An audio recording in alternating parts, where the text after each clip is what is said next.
So you all probably know the first question to the Westminster Shorter Catechism, maybe the only one that you know, but it's also a really important one. The question asks, what is the chief end of man? And it answers, to glorify God and to enjoy him forever. You see, God created us for his glory. He created everything in the first place, and why he created you and me, and why he even redeemed us for his glory. I mean, this is all over the Bible, but there are places where it comes out very clear, like Isaiah 43, where God is talking about bringing the exiles back from exile, the Israelites back from exile to Jerusalem, to Judah. And he says, I will say to the north, give up, and to the south, do not withhold. Bring my sons from afar and my daughters from the end of the earth, everyone who is called by my name, whom I created for my glory, whom I formed and made. And you know, our passage actually shows us this as well, with a little bit of an interesting twist in it. Look at the first 4 verses of Exodus chapter 14. Then the Lord said to Moses, tell the people of Israel to turn back and encamp at Pi-Hathot. You know, I can't pronounce that. Sorry. Between Migdol and the sea, in front of Baal-Zephon, and you shall encamp facing it by the sea. For Pharaoh will say of the people of Israel, they are wandering in the land, and the wilderness has shut them in. And I will harden Pharaoh's heart, and he will pursue them, and I will get glory over Pharaoh and all of his host, and the Egyptians shall know that I am the Lord. And they did so. From a tactical point of view, this is a pretty bonehead move. I mean, why would you trap yourself between the sea and a desert? I mean, if an enemy comes after you, you are stuck between a rock and a hard place, and your 2 choices are death by drowning or death by the sword.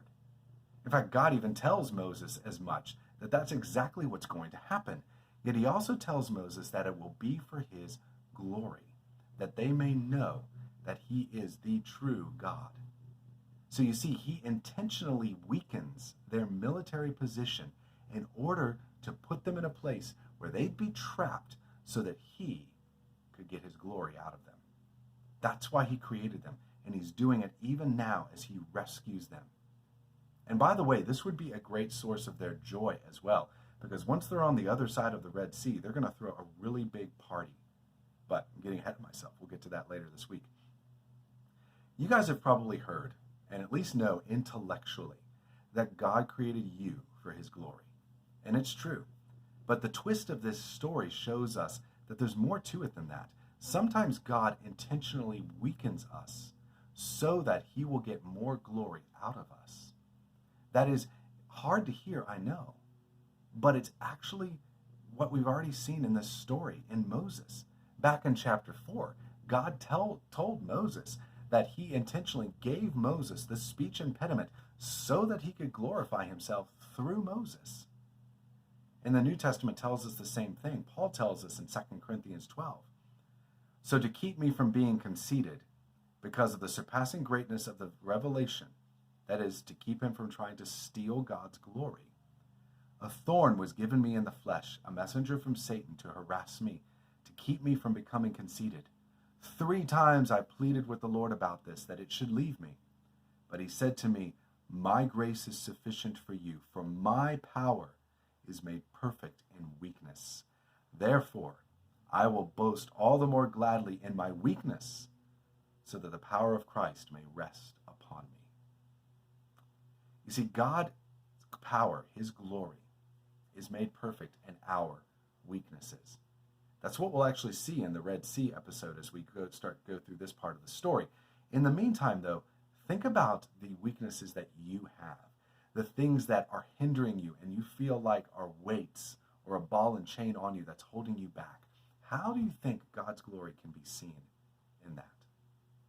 Maybe you have a learning disability and you really struggle with that.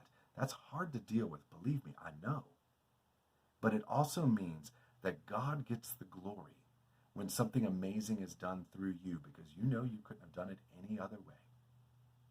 Or maybe your weakness is something different, but let this story remind you that weaknesses are part of God's plan. They are not something that's a surprise to him. And it's one of the ways that you will glorify him with your life through the weaknesses he gives you. So you guys think about that, and I'll see you tomorrow.